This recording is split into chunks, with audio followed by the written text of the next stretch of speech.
बिस्मिल्लाहिर्रहमानिर्रहीम। अस्सलाम वालेकुम जी। Welcome to food secrets with Munazza Waqar. आप सभी देखने वाले खुश रहें, आबाद रहें। तो आज मैं बना रही हूँ जी मटन यखनी पुलाव। मटन यखनी पुलाव बहुत ज़्यादा मज़े का बनता है, लेकिन इसमें कुछ ख़ास टिप्स हैं जिनको फॉलो करना होता है। तो रेसिपी बहुत ही मज़े की बनने वाली है, इंशाल्लाह ताला आपको बहुत पसंद आएगी। तो चलिए रेसिपी हम स्टार्ट कर लेते हैं कि हमने ये मज़ेदार सा मटन यखनी पुलाव बनाया कैसे है। चिकन पुलाव तो सभी बना लेते हैं, लेकिन मटन पुलाव थोड़ा डिफरेंट होता है। कौन कौन से मसाले इसमें जाएंगे, सारी डिटेल मैं आपको बताऊंगी। तो चलिए बिस्मिल्लाह कर लेते हैं जी। तो यहाँ पर है मेरे पास बकरे का गोश्त 1.5 किलो। इस तरह मैंने इसमें बोंग का गोश्त भी इस्तेमाल किया और मिक्स गोश्त है मेरे पास। बोटियाँ ज़्यादा छोटी नहीं और थोड़ी सी मैंने इसमें फ़ैट रखवाई है, क्योंकि इससे पुलाव बहुत ही मज़े का बनता है। यहाँ पर है मेरे पास बासमती राइस 1 किलो। इनको मैंने 15 मिनट पहले भिगोया था, क्योंकि अभी मैंने गोश्त को गलाना है, तो ज़्यादा देर आपने इनको भिगोना नहीं है, इस बात का भी आपने ख्याल रखना है। तो सबसे पहले हम यखनी तैयार कर लेते हैं। कुकर में मैंने डाला है गोश्त। गोश्त मैंने अच्छी तरह वॉश कर लिए। उसके बाद मैं इसमें डालूँगी 2 तेज़पात, 2 अदद मोटी इलायची, 1 दालचीनी की स्टिक, 2-3 सब्ज़ इलायचियाँ, 1 टीस्पून सफ़ेद ज़ीरा, 4-5 काली मिर्चें और 4-5 लौंगें भी हैं। ये साबुत गरम मसाला हम इसमें डालेंगे। और अब मैं इसमें शामिल करूँगी 1 टेबलस्पून के जितना नमक, और उसके साथ हम इसमें शामिल कर देंगे थोड़ी सी हल्दी।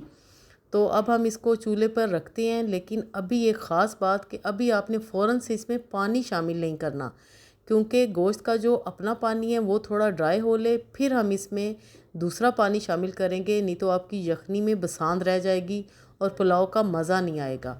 ये छोटी छोटी टिप्स होती हैं जिनको फॉलो करके आप शानदार रेसिपी बना सकते हैं जी। तो तकरीबन 4 से 5 मिनट के बाद मैं अब इसमें शामिल करूँगी 5 गिलास के जितना पानी। पानी आपने 5 गिलास डालना है, क्योंकि हमें ये यखनी चाहिए जो कि हमने पुलाव में शामिल करनी है। और गोश्त को हमने गलाना है 20 से 25 मिनट तक। ज़्यादा आपने गोश्त को गला नहीं देना कि बिल्कुल वो चूरा ही हो जाए, इस बात का भी आपने ख़ास ख्याल रखना है जी। तो मीडियम फ्लेम पे हम यखनी को चढ़ा देंगे। 20 से 25 मिनट के बाद हम खोल कर देखेंगे तो हमारी यखनी तैयार हो चुकी होगी। तो माशाल्लाह यहाँ पर टाइम हो चुका है। अब हम खोल कर देख लेते हैं, और इतनी अच्छी खुशबू आ रही है इसमें, और गोश्त बहुत ही अच्छा गल चुका है, और बोटियाँ भी हमारी साबुत हैं।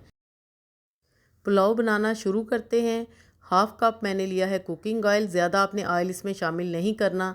एक बड़े साइज़ की प्याज डाल दी है, इसको हम लाइट सा ब्राउन करेंगे। ज़्यादा डार्क प्याज को बिल्कुल भी नहीं करना।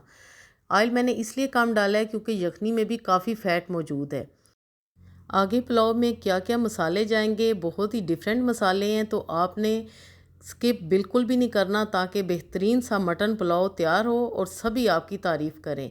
तो यहाँ पर मैं डाल दूँगी मटन के पीसीस। अभी आपने यखनी नहीं डालनी इसमें एक साथ, क्योंकि हमने मटन को अच्छी तरह फ्राई कर लेना है 3 से 4 मिनट तक के लिए। और अब मेरे पास हैं वीवर्स टमाटर, हरी मिर्चें और अदरक लहसुन। टमाटर 3 अदद, हरी मिर्चें 5 अदद, अदरक लहसुन 1 टेबलस्पून भर के ये इसमें जाएगा। इसके बाद मैं एक ख़ास मसाला बनाऊंगी। 1 टीस्पून ज़ीरा, 1 टीस्पून सौंफ और 1 टीस्पून है जी साबुत धनिया। इसको हम कुंडी में दरदरा सा कूट लेंगे, इसका पाउडर नहीं आपने बनाना। तो आप देखिएगा कि इस पुलाव की खुशबू कहाँ कहाँ तक जाएगी, और सभी आपसे पूछेंगे कि आखिर आपने पुलाव में क्या डाला है कि इतना खुशबूदार और लजीज पुलाव बना है। तो अब मैं यहाँ पर दूसरे मसाले डालूँगी। 1.5 टेबलस्पून जाएगा इसमें नमक। आप कम या ज़्यादा भी कर सकते हैं। 1 टेबलस्पून जाएंगी कुटी हुई लाल मिर्चें।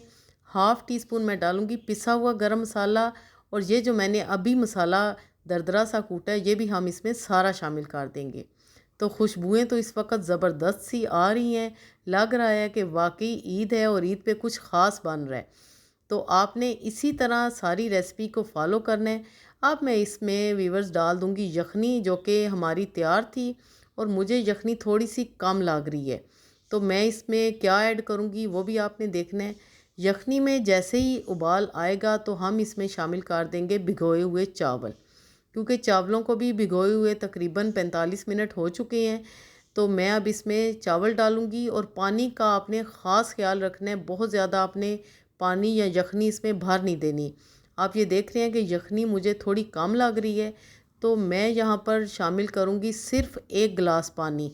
ज़्यादा आपने पानी नहीं डालना। चावलों से पानी ऊपर तकरीबन 1.5 इंच होना चाहिए। इस बात का आपने ख़ास ख्याल रखना है। ये बहुत ही ज़बरदस्त टिप है। जिन लोगों के चावल जुड़ जाते हैं या बहुत ज़्यादा नरम हो जाते हैं, उनके लिए ये बेहतरीन टिप है कि आपने चावलों के ऊपर तकरीबन 1.5 इंच पानी को रखना है। 6 से 7 मिनट तक के लिए कवर अप करेंगे ताकि चावल हमारे दम के लिए तैयार हो जाएं।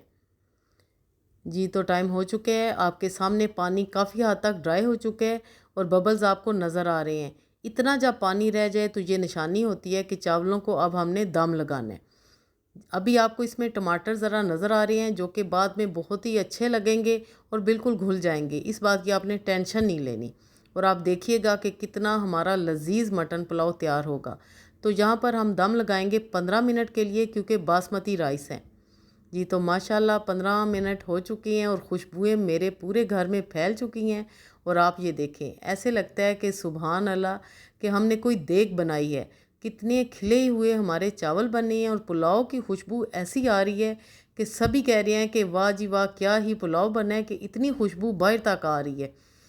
तो अब हम डिश आउट करते हैं और फाइनल लुक मैं आपको दिखाऊंगी कि हमारा कितना ज़बरदस्त मटन यखनी पुलाव हो चुका है तैयार। आप इसको मटन देगी पुलाव भी कह सकते हैं, क्योंकि मैंने इसमें काफ़ी ज़्यादा स्पाइसेस भी ऐड किए हैं, टमाटर भी ऐड किए हैं, हरी मिर्चें भी ऐड की हैं। व्यूअर्स, ये मेरी अपनी रेसिपी है। अगर आपको पसंद आई है तो आप लाइक करें। चैनल पर नए हैं तो ज़रूर सब्सक्राइब करें। इंशाल्लाह मेरे चैनल पे आपको इसी तरह की मज़े मज़े की रेसिपीज़ डेली मिलेंगी। जी तो आप देख सकते हैं करीब से कि हमारा पुलाव कितना अच्छा तैयार हुआ है। पानी का जो लेवल मैंने आपको बताया है, बिल्कुल उसी तरह आपने फॉलो करना है। ईद पर हर घर में पुलाव बनाया जाता है, तो इस ईद पर आप मेरी रेसिपी के मुताबिक मटन पुलाव बनाएं। इंशाल्लाह सबको बहुत पसंद आएगा। ईद के अलावा भी आप किसी भी ख़ास मौके पर इसको बनाएं तो सभी खुश हो जाएंगे। जी तो बनाएं और एंजॉय करें। इस दुआ के साथ आपसे इजाज़त चाहती हूँ कि अल्लाह पाक हम सब का दस्तरखान हमेशा वसी रखे। Thanks for watching. Okay then, अल्लाह हाफिज़।